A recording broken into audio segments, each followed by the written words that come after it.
All right, so we are on chapter 30. It is entitled Go. And things are about to get interesting. What is their reasoning? Tax, was this yours? Pencil? Oh, yes, sir. So, what was their reasoning for going to the Westminster Dog Show? What did they want to do that? They wanted to watch they wanted to go in there because if they didn't have an owner, they probably wouldn't be able to. It wasn't that they want to find new owners. What are they trying to do? Cassius. They're going after Cassius. It's the Westminster Dog Show. They're about to take revenge on all of the prettied up dogs that are part of the Westminster Dog Show. They're going to wreak some havoc. Some good old-fashioned shenanigans here. Chapter 30, go. Sam hurriedly led the swaying pile of dogs around the arena's perimeter passage to an isolated latched side exit. Pushing on the door, opened it to the alley behind where the enormous Tusk waited. The huge dog ambled in. Madam jumped on his back. There, Sam pointed to a spiral staircase that disappeared up to the arena's roof far above. Remember, wait for my signal. Forever, handsome. Cooed Madam. Tusk galloped up the stairs toward the roof, Madam hanging on his back with the cat's nimble balance. So Tusk and Madam are going up to the roof of Madison Square Garden. What is on the roof of Madison Square Garden? Do you remember? There's something. There is something significant to the story up on the roof. And you'll have to wait and see what happens. Here we go. Sam then led his team to the arena's main backstage area. It looked like the pits of the Indianapolis 500. The dozens of racers surrounded by their crews prepping them for the big event.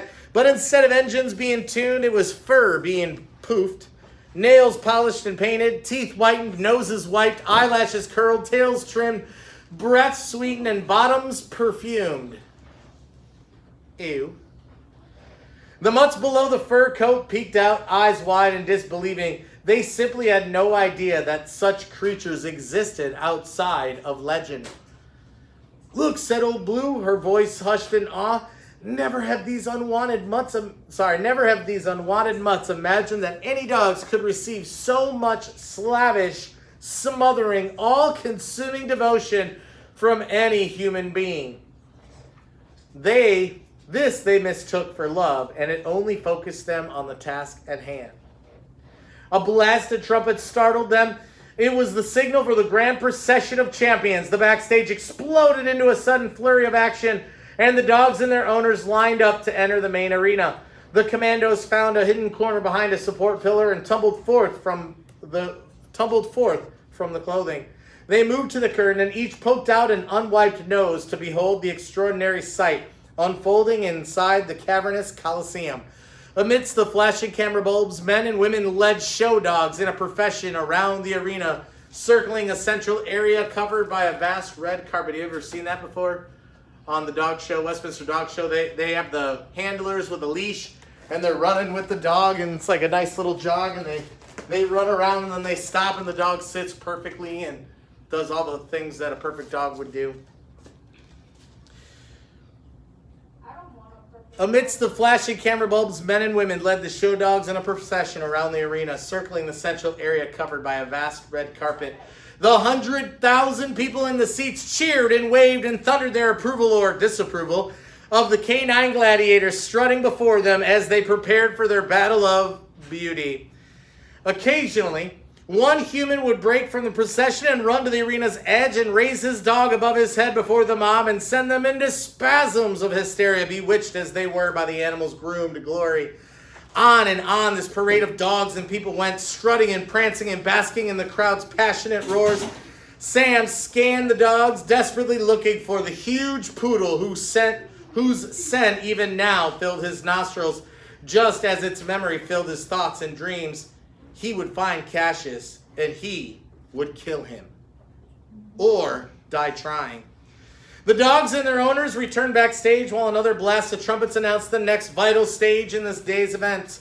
Lunch. Presley, please sit down. As if called by trainers, the humans streamed out of the backstage area and departed for their miniature sandwich squares at the Grand Breeders' Lunch in the terrace. leaving their spoiled champions in their little curtain stalls to do what they did best.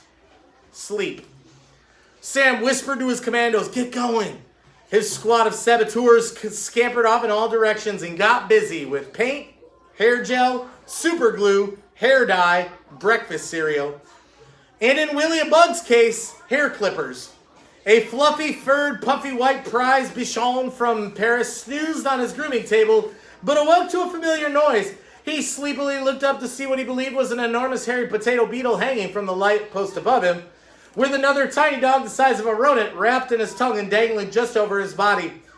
The rodent dog was holding electric dog clippers and was nearly finished shaving the bichon's body smooth, except for the buttocks. Can you shut that door, please? The bichon laid his head back down, comforted in the knowledge that he was either dreaming or he was dead and being set upon by demons. Either way, worrying about it was way more stress than he was used to, and he returned to sleep. I just want to point out that this is a famous comic book character that the author, Berkeley Breathed, has made. He's in like the Sunday, Saturday morning comics and stuff in the newspapers. Anyway, Sam watched with limited interest as his commandos worked. For this wasn't why he was really here, of course. He crept quietly down the aisle of stalls, inspecting sleeping dogs, looking, sniffing. "Where are you, Cassius, old boy?" whispered Sam, his heart racing. His nose led him to the final stall, its curtains completely closed, hiding the dog within.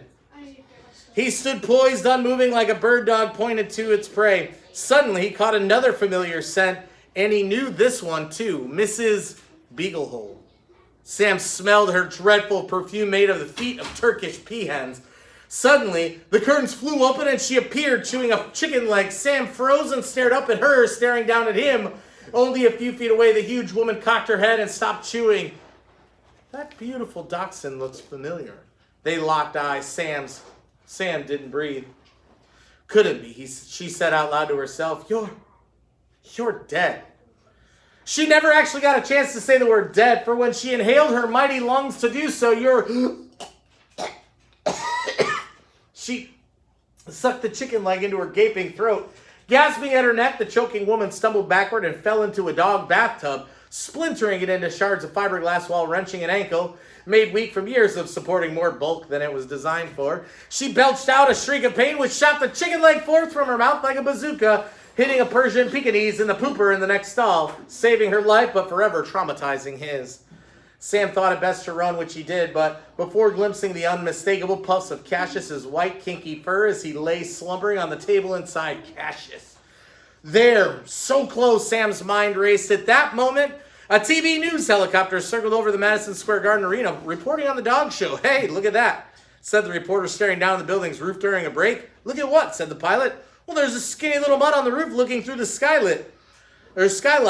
It's a dog show. He's sneaking a peek," the pilot thought, or laughed. "There's another mutt dragging buckets of dirt from palm trees up to the water tank and dumping them in." "Dumping dirt into the water tank," said the pilot. "He's making mud," said the reporter. "Wait, hold it." He looked again. "It looks like a rhinoceros."